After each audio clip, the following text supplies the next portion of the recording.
C'est pour ça que je vous ai mis comment être dans le monde émergent, parce que je veux toujours raccorder les arts traditionnels chinois que je pratique, donc le feng shui et le bazi, à notre réalité. C'est pas parce que c'est des arts qui datent de 4000 ans qui sont pas actuels, bien au contraire. Il y a 4000 ans comme maintenant,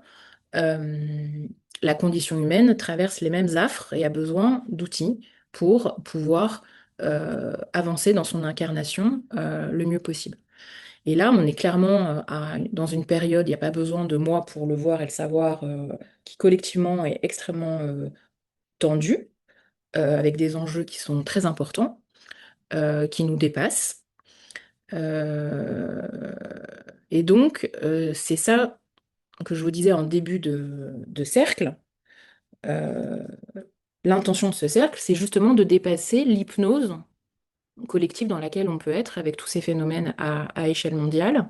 et du coup du sentiment d'impuissance. Et donc, comment on transforme en fait cette, ce grand décor un peu infernal, eh bien, on le transforme en revenant à soi et donc en étant conscient de son état intérieur en permanence. Parce que être conscient de son état intérieur, que ce soit soi-même avec son badzeux ou sa maison avec son feng shui, c'est la possibilité en fait de ne pas être le jouet de ce qui se passe à l'extérieur et de